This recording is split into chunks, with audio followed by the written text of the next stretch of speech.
ini kami datang lagi kepadamu. Bapa, terima kasih buat hari yang baru yang Tuhan berikan dalam kehidupan kami. Kami percaya Engkau sangat mengasihi kami, Bapa. Terima kasih Tuhan Yesus. Tenangkan dan teduhkan hati dan pikiran kami, supaya apa yang kami dengar pada pagi hari ini, yang kami baca, yang kami lihat, memberkati kehidupan kami secara pribadi. Di dalam nama Tuhan Yesus, haleluya, amin. Puji Tuhan.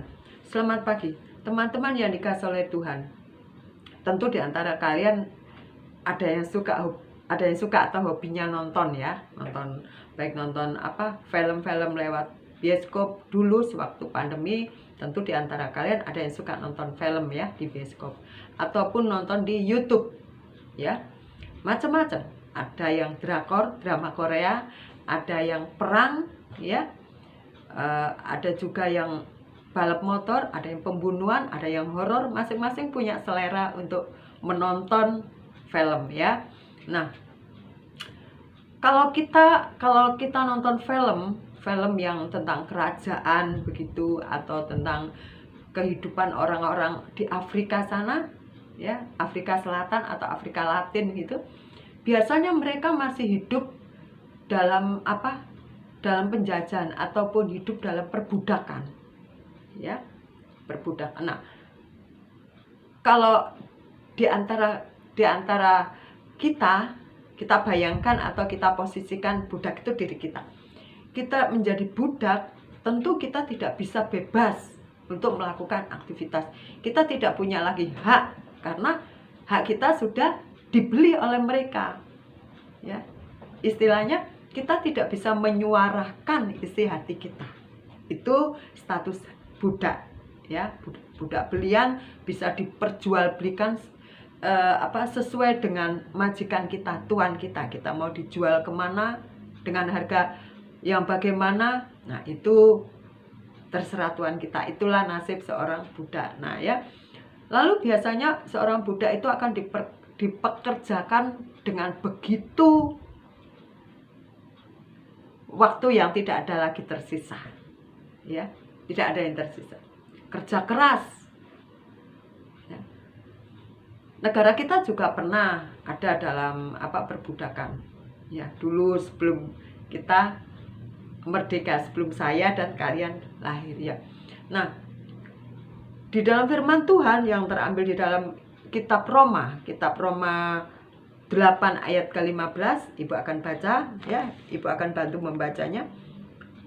Sebab kamu tidak menerima roh perbudakan ya, yang membuat kamu menjadi takut lagi, tetapi kamu telah menerima roh yang menjadikan kamu anak Allah. Oleh roh itu kita berseru, ya Aba, ya Bapa. Puji Tuhan. Pada saat kita menerima Yesus sebagai Tuhan dan Juru Selamat kita, lalu kita dibaptis ya, posisi kita sebagai anak-anak Allah ya. Loh Bu, tadinya kita memang bukan manusia. Ya betul, kita posisinya tetap manusia, kita tetap menjadi ciptaan Tuhan ya. Tetapi kalau kita ada dalam kungkungan, kita ada dalam cengkraman dosa, kita ada dalam cengkraman roh yang membuat kita tidak bebas lagi, berarti kita sudah diperbudak. Ya. Di sini tadi dikatakan, teman-teman, sebab kamu tidak menerima roh perbudakan. Nah, ya.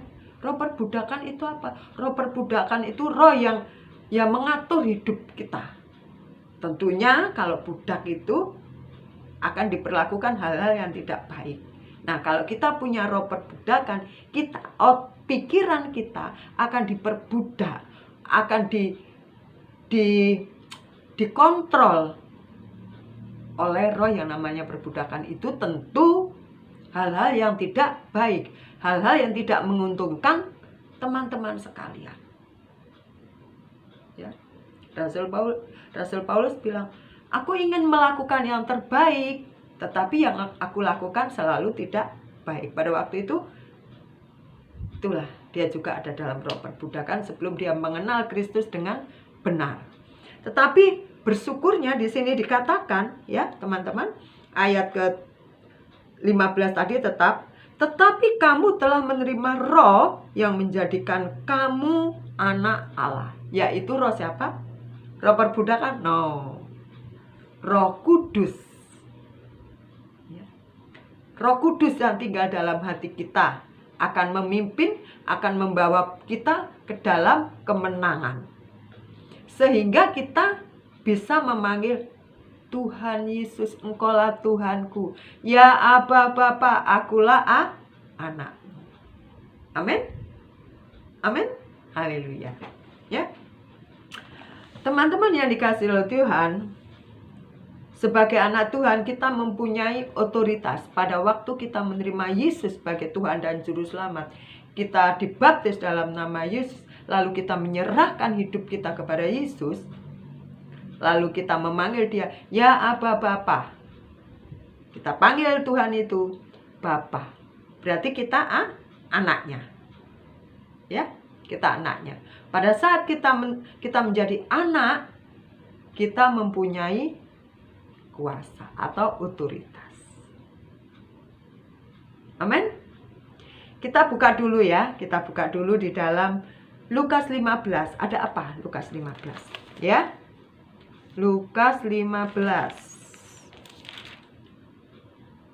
Nah, di dalam Lukas 15 ini mengatakan tentang suatu perumpamaan. Semua tentang perumpamaan. Perumpamaan domba yang hilang, perumpamaan dirham yang hilang, perumpamaan anak yang hilang. Ya.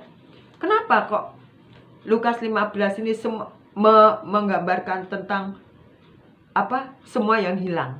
Kenapa? Ya, supaya kita ini memahami ya bagaimana Tuhan Yesus itu begitu mengasihi engkau dan saya. Waktu kita ada dalam kendali perbudakan, hidup kita semau-semau gue ya.